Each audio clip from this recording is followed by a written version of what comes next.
Усім прывітанне, і мы вяртаемся ізноўку ў варшаўскую студыю Еўрарадыё, працягваем размову пра падзеі Беларусі і за яе межамі ў нашым супольным праекце Еўрарадыё і Е-прамовы.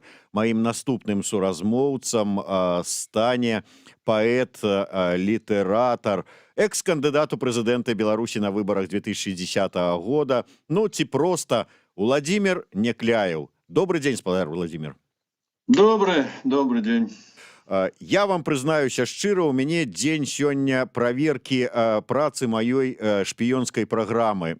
Вось толькі што ў мяне быў эфір з палітолагам з Украіны Марыяй Аўдзеевай, якая напісала артыкул, яшчэ не апублікавала яго, а ён у мяне ўжо быў, і вот мы яго абмяркоўвалі в эфіры.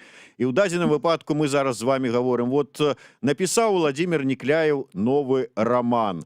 Не апублікаваў яшчэ, не падарыў мне кніжку з аўтографам, а я гэты раман ужо маю і нават пачаў яго чытаць. Безумоўна, за одну ноч прачытаць не змог, але тым не менш маем, што маем. Спадар Владимир, ці час зараз для творчасці? Я да чаго кажу?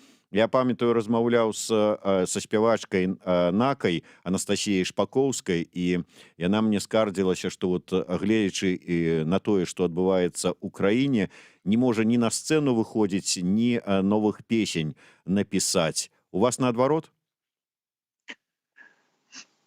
Псіхалагічна, безумоўна, цяжка што-небудзь рабіць у літаратуры, у музыцы, увогуле ў культуры, при таким, ну, мягко кажучи, дискомфортным житті, якое сьогодні ёсць у Беларусі. Але я не лічу, што некія культурніцкія праграмы, працэсы павінны спыняцца праз палітыку.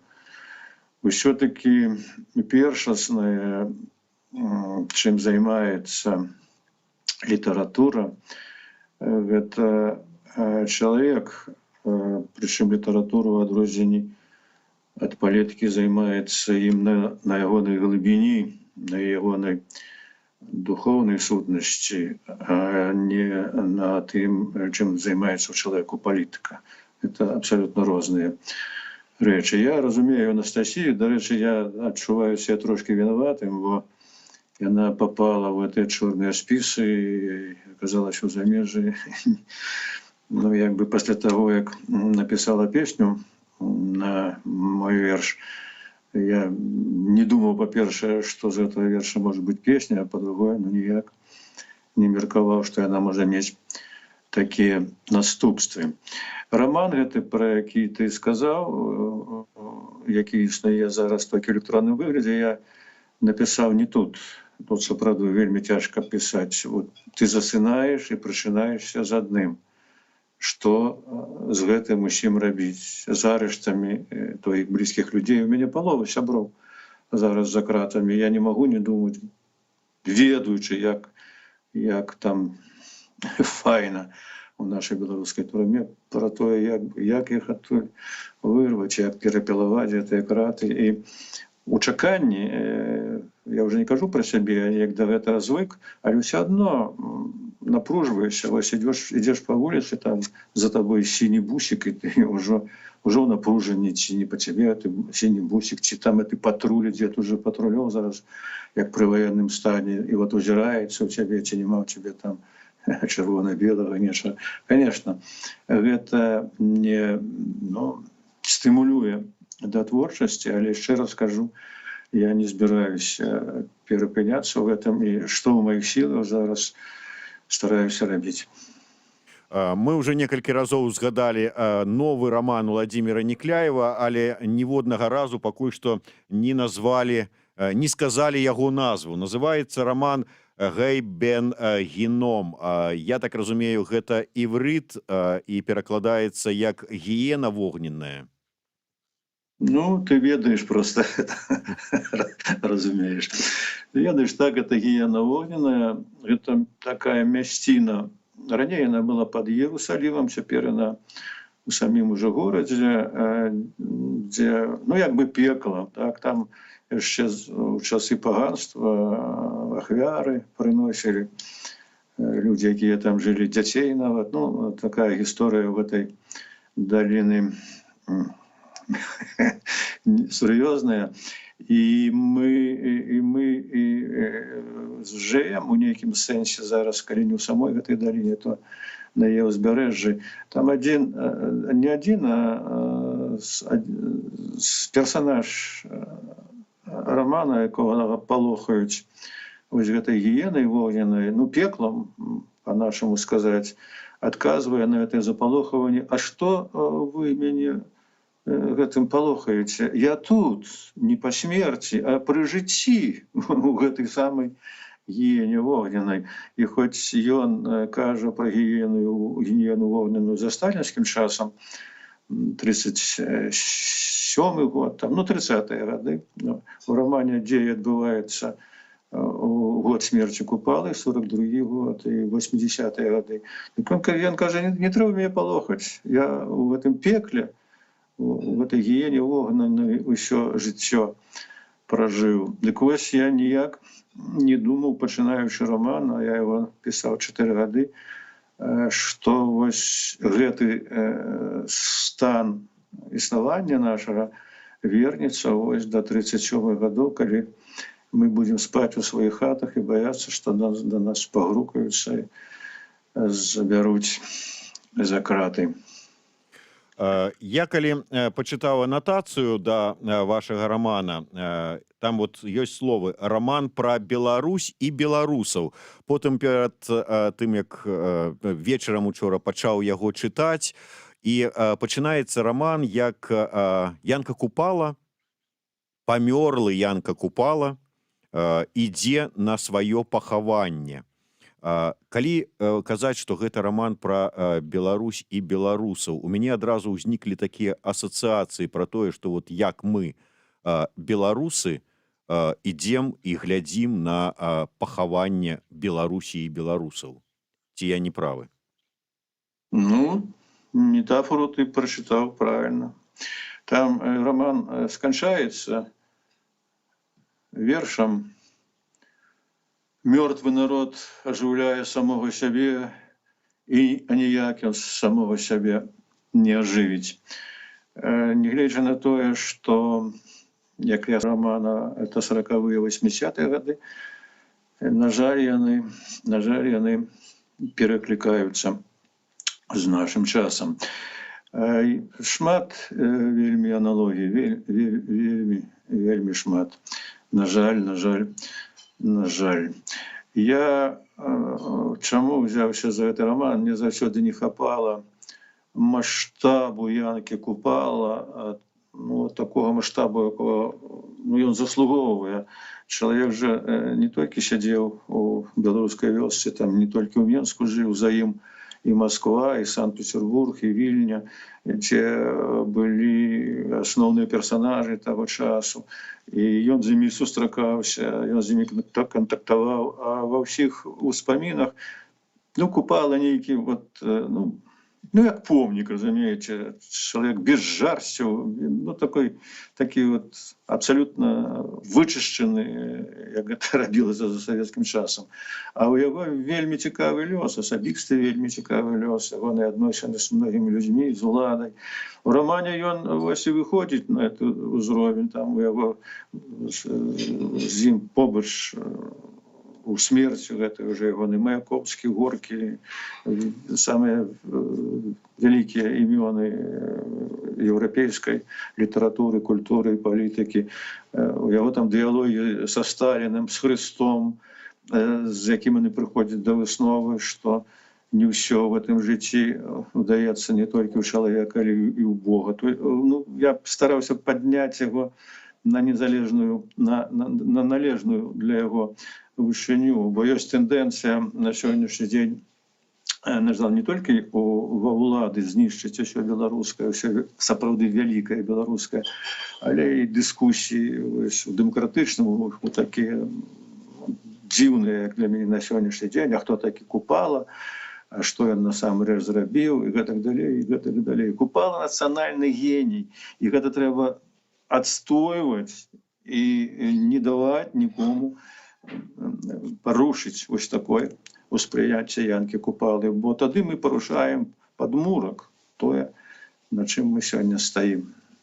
Спадар Владимир, вы сказали про тое, што на сёння, нягледзячы на тое, што цалкам гатовы раман у тым сэнсе, што не толькі напісаны, але і адрэдагаваны, зроблены там малюнкі да яго. Ну, карацей кажучы, гатовы ўсё да друку, але надрукаваць вы яго не можаце. Чаму? Няўжо ў Беларусі не засталося ніводнага выдаўца, які асмеліцца надрукаваць Некляева? Такі выдавец знайшоўся. Але яго арыштавалі ўсе рахункі. Амаль год вісела на ім крымінальная справа. І толькі ён як бы вылазнуўся з гэтай вельмі небяспечнай сітуацыі, у якой ён проста нічога не мог зрабіць.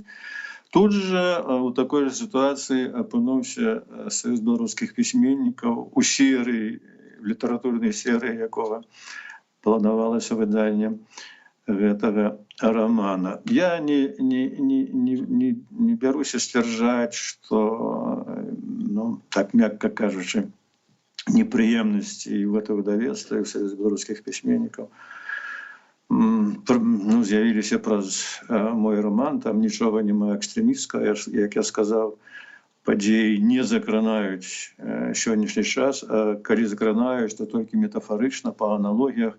Але гэта вось, ну, такі знак, як бы, рэальны знак таго, што насамрэч адбываецца ў краіне. Насамрэч, на сённяшні дзень ідзе тэндэнцыя на знішчэнне ўсяго беларускага ў Беларусі. Гэта пачалося не сёння, але не мела вось такой жорсткасці ў падыходзе да ўсяго, што ёсць беларускае. Калі на сённяшні дзень я чытаю, як нейкая маладая жанчына ідзе у пастарунак міліцэйскі, каб ёй там дапамаглі ў нейкіх бытавых праблемах, а міліцыян, да якога ён ідзе за дапамогай, раптам бачыць у яе белыя і чырвоныя стужкі ў валасах, стужачкі, якія яшчэ маці там заплятала. Яна проста звыкла іх заплятаць. Яна кажа, што яна нават не разумела, у чым праблема. Я ніякая не БЧБ ніколі не была, не звязаная з палітыкай, я ў пастарунак, і там пасля вялізны штраф. Гэта вось на такім нават узроўні ўсё знішчаецца, а ўжо не кажучы ўжо пра больш сур'ёзны ўзровень. І таму я вельмі занепакоены менавіта гэтым прагрэсам. Ён мне нагадвае тое, што адбывалася ва ўкраіне, ну, перад пачаткам вайны на Донбасе. Там таксама школы украінскія, значыць, пераводзілі на рускую мову, знішчалі ўсе нацыянальныя асяродкі. Гэты працэс ішоў перад тым, як увайшлі войскі расійскія, што яны, хоць яны адмаўляліся ў тым, што гэта было так, адбываўся вельмі падобны працэс да таго, што на сённяшні дзень адбываецца ў Беларусі. Увогуле, Расія мела два планы у адносінах да незалежнай Беларусі. Адзін план, які умоўна называўся Крымам, і другі план якраз такі называўся Донбасам. І вось відавочна, што расійскія палітыкі прынялі вось гэты да выканання другі план. І пра гэта сведчыць падпісанне вось гэтых 28 саюзных праграм, пра якія мы ўжо усе даведаліся пра сустрэчы Лукашэнкі з Пуцінам у Маскве. Спадар Владимир, як вы думаеце, ўсё ж таки я прачытаў такую думку, што рэжым Лукашэнкі, ён заўсёды унутры вось быў такі беларусаненавісніцкі, антычалавечны, антыдэмакратычны, вот усё гэта. Але ўсе гэтыя 20 гадоў, безумоўна, былі рэпрэсіі, былі вось гэтыя ўсе аўтарытарызмы, але больш-менш ён так хаваў гэты свой сапраўдны, як это мовіць, аскал за нейкім такім спробай усмешак, там мягкай лібералізацыі, мягкай беларусізацыі, там яшчэ нечым. Але апошні год ён адкінуў гэтыя спробы маскіравацца і паказаў, што ён сябе уяўляў ад самага пачатку. Вот, і сказаў: ай, все, надакучыла мне маскіравацца, наце, глядзіце, якія ёсць на самой справе. Ці сапраўды гэта так, ці гэта такая трансфармацыя, просто раней было троху інакш, а зараз вот так праявілася? Не, тут асаблівай трансфармацыі ніякай не адбылося. Згадаем ягоныя рэферэндумы па сутнасці па знішчэнні мовы, там рэферэндум в адносінах да нацыянальнай сімволікі. Все это было. Ну, насамрэч, ён там лічыў патрэбным гуляць у нейкія гульні яшчэ з грамадствам беларускім, і на пачатку з той жа інтэлігенцыяй. І, скажем, на пачатку нават я на гэта быў паддаўся, калі быў старшыня Саюза беларускіх пісьменнікаў, і падумаў, што вось гэты ж чалавек не з месяца да нас зваліўся, ён вырас у Беларусі, і, магчыма, можна нейкія клёпкі ў ягонай галаве паставіць на месца. І я гэтым займаўся там, по-моему, недзе каля 1,5–2 гады, до таго моманту, пакуль, што называецца, не зніклі Ганчар, Захаранка, і тады я зразумеў, што я займаюся не тым, што гэта не нейкія дробязі, якія можна выправіць у чалавеку, там не ангіна, не насмарк, а сур'ёзная, хранічная хвароба, непрыняцце ўсяго беларускага, якую, я разумею, адкуль ён гэта вынес, там, з галечнага дзіцячага свайго жыцця, без бацькоўскага, з гэтага ў ім злосць на ўвесь свет. І вось так выйшла, што ягоныя асабістыя праблемы сталі праблемамі ўсёй краіны. Але ён у сутнасці сваёй ніякай трансфармацыі не перажыў, на жаль, прычым ні ў адзін бок. Як думаеце, ўсё ж такі вось гэтыя рэпрэсіі, ўсё, што адбываецца з беларускай культурай, з беларускім грамадствам, як яно спрацуе?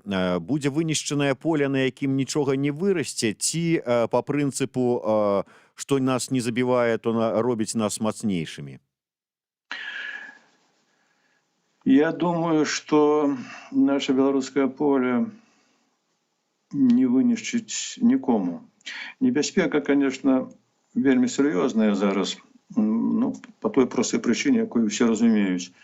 У Лукашэнкі нямашака іншага выбору, як выслужвацца перад Россией, перед палітычнай уладай расійскай, персанальна перед Путіным, каб ён яму дапамагаў утрымацца па ўладзе. Тое, што адбылося ў Маскве, тыя прапісаныя даты рэалізацыі гэтых самых праграм саюзных, скажем, на 23-й год, на 24-й, кажуць пра тое, што надзеі асобных палітыкаў і нейкай часткі грамадства на дапамогу Расійскай Федэрацыі ў змене палітычнага кіраўніцтва Беларусі беспадстаўная. Ніводнага іншага чалавека на ролю Лукашэнкі сёння знайсці просто немагчыма. Так што тут рэальная небяспека. Я думаю, што расейцы наўпрост ужо пра так кажуць, што тая праграма, якая тычыцца адзінай валюты з адзіным эмісійным банкам, рэалізаваная будзе ў 24-м годзе. І пасля відавочна, што яны хочуць зрабіць, яны з нашым беларускім чынавенствам будуць старацца у пары памяняць Лукашэнку на нейкага іншага лаяльнага, абсалютна ім чалавека. І ўсё гэта вельмі небяспечна, але ў выніку з гэтага нічога не выйдзе. От усё адно Беларусь застанецца Беларуссю, і не па нейкіх там палітычных там ці эканамічных прычынах, не. Вось па нейкай вышэйшай сіле.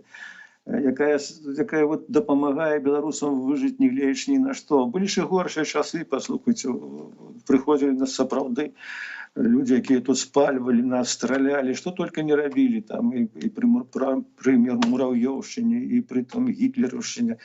І ўсё адно мы выжылі, ўсё адно засталіся беларусамі, і ўсё адно знаходзіліся сілы у нас, у зямлі нашай, у вадзе нашай, для таго, каб мы захоўвалі мову, захоўвалі сваю самабытнасць, захоўвалі. І я веру, што у рэшце рэшт так і будзе. Просто працэс, безумоўна, зацягнецца. Это ўжо не год, не два.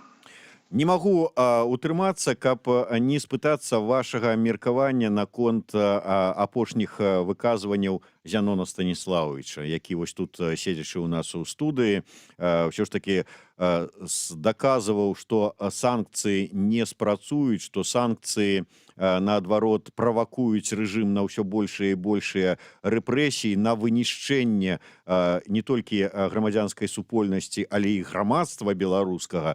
І, маўляў, таму трэба санкцыі спыніць, а нейкім чынам перайсці да перамоваў з рэжымам дзеля таго, каб вось беларускае грамадства змагло перадыхнуць, змагло уздыхнуць, выжыць у рэшце рэшт. Ну, а потым, можа быць, паспрабуем па новай.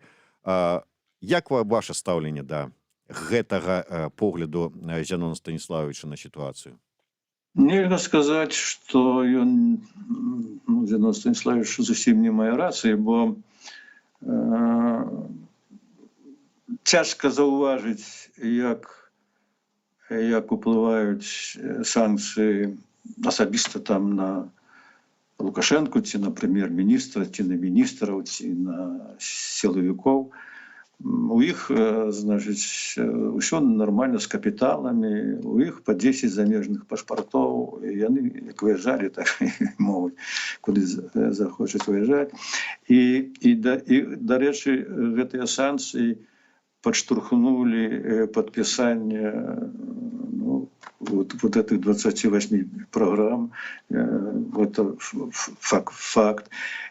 А нават справа яшчэ не ў гэтым. Я ведаю шмат людзей, якія, ну, скажем, прыходзяць да мяне, пытаюцца, што ім рабіць. Ну, вось, у мяне знаёмыя, якія абодва хворыя, і іх мізэрная там сацыяльная пенсія, ім сын з-за мяжы, ён працуе за мяжой, вот, значит, штомесяц перасылаў грошы. І раптам чык, і гэта аказалася немагчымым, бо 3 беларускія банкі падпалі пад санкцыі, і еўрапейскія банкі, праз якія праводзяцца транзакцыі, ўжо іх не праводзяць. І вельмі шмат праблем з выездам за мяжу. Вот, каб прыехаць у Вільню, і трэба ляцець праз Стамбул, это таксама вялікія траты. І гэтак далей, і гэтак далей. Вельмі шмат узнікла для звычайных людзей праблем.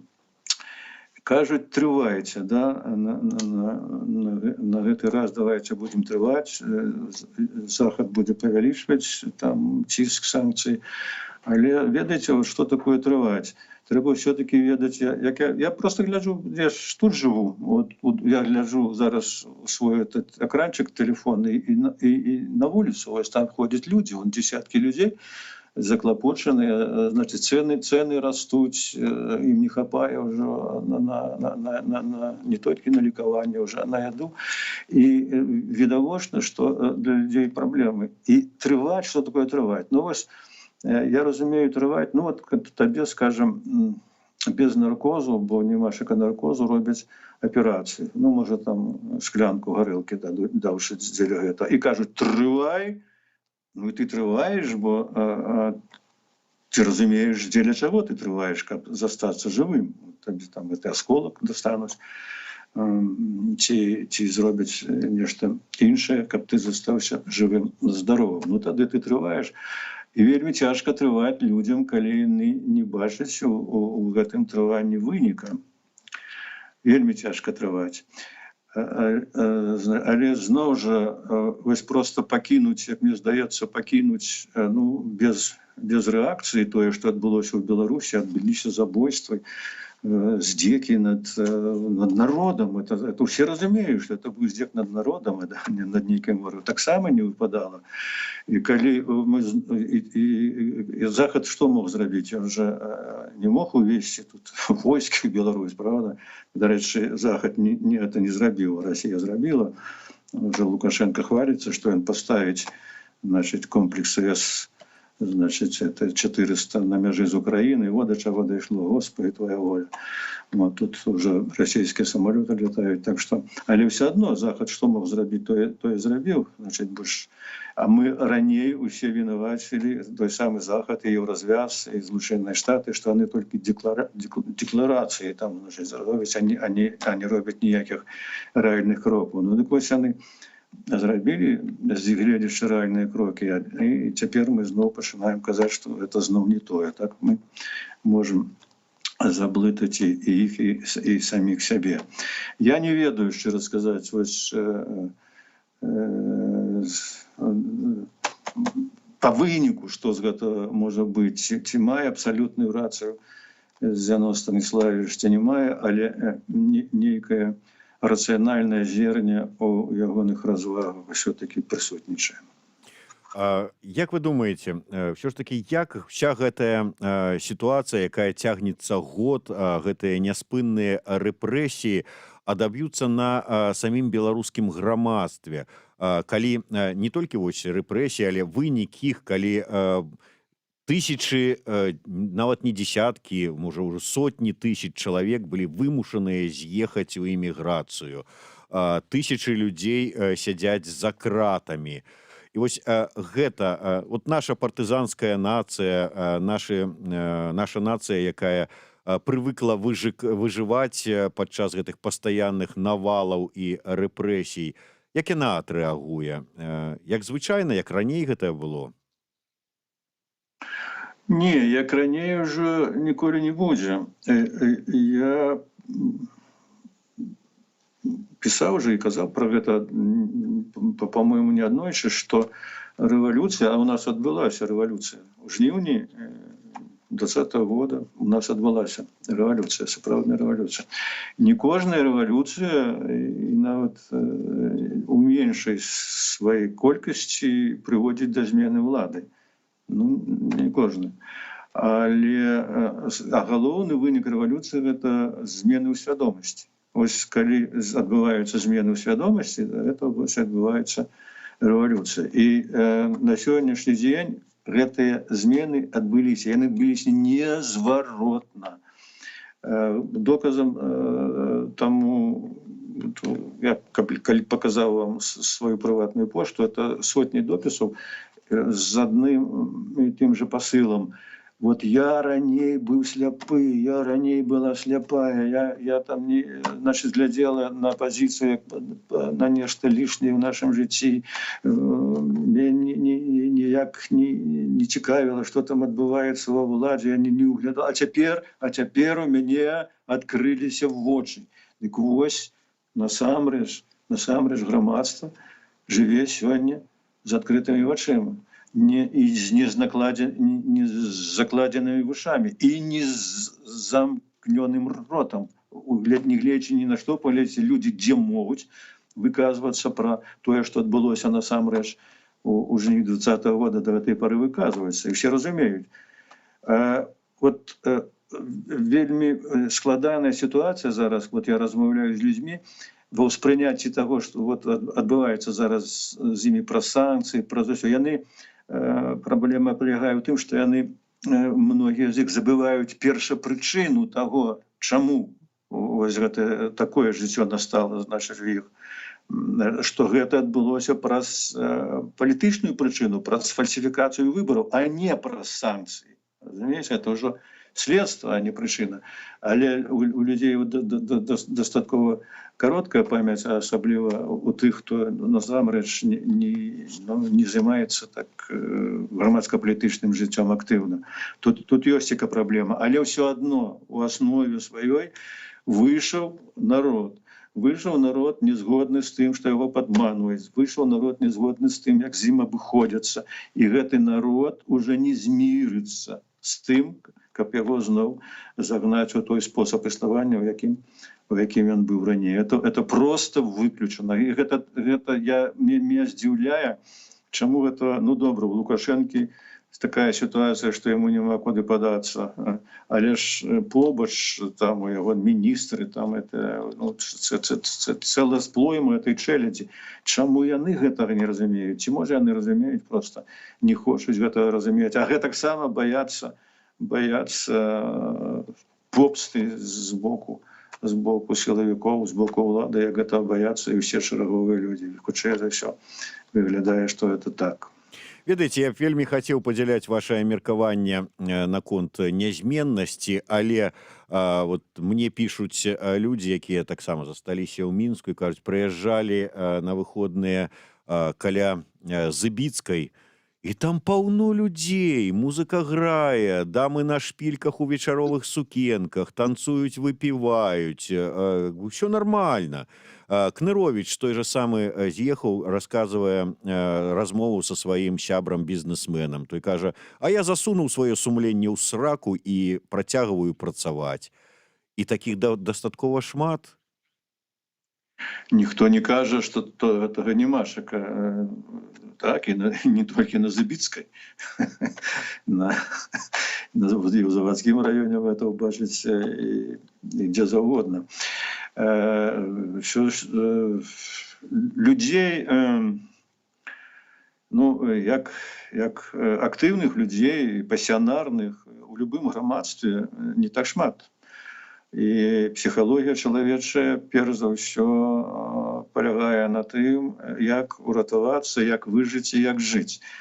Паміж высокімі ідэямі і нармальным спосабам жыцця у такіх людзей вялікая адлегласць. І яны выбіраюць тое, што тое спосаб існавання, дзе ім будзе лягчэй. Тут немашка ніякага дзіва, і нездарма рэжым зараз кідае ў каталажкі якраз людзей іншага складу, тых, хто не пойдзе на Зыбіцкую танчыць, калі не так далёка ад Зыбіцкай, там на Валадарцы сядзяць ні ў чым невінаватыя людзі. Але зноў жа гэта не азначае, што трэба спыніць жыццё, там перастаць займацца, з чаго мы пачыналі. Ну, люди все равно будут жениться, все равно будут сустракаться, там дни народзінаў справляць, это не адменіцца. І ну, такая рэальная рэч і рэальнае жыццё все адно будзе доўжыцца. Іншая рэч, як зможа у гэтых сітуацыях выстаяць і што зрабіць эліта. Ну вот беларуская эліта, я не называў бы это палітычная беларуская эліта, якая не ўяўляе сабе жыцця без таго, што ёсць беларуская айчына. Вось тут я, на жаль, не бачу таго, што хацеў бы бачыць, а бачу тое, што я бачыў у 2010 годзе. Незалежна ад таго, што розныя маштабы падзей, ну, 10-й год все-таки не такі маштабны быў, столькі было людзей у 10-м годзе на плошчы, на вуліцах, хто была вырашана палітычная праблема, я перакананы. І тым не менш, я не бачу у апазіцыі ва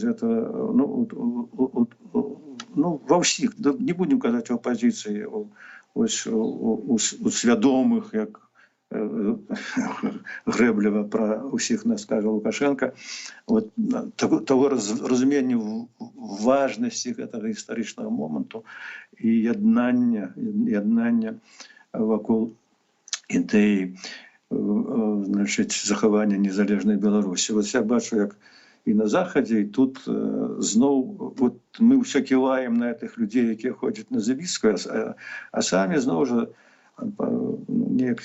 стараемся не глядзець на сябе. Ось я бачу, як пачынаюцца разборкі там на матэрыяльным узроўні. Гэта звычайна, калі не дасягаецца. У 10-м годзе было тое самае. Гэта была адна з прычын, па якой я выйшаў з апазіцыі.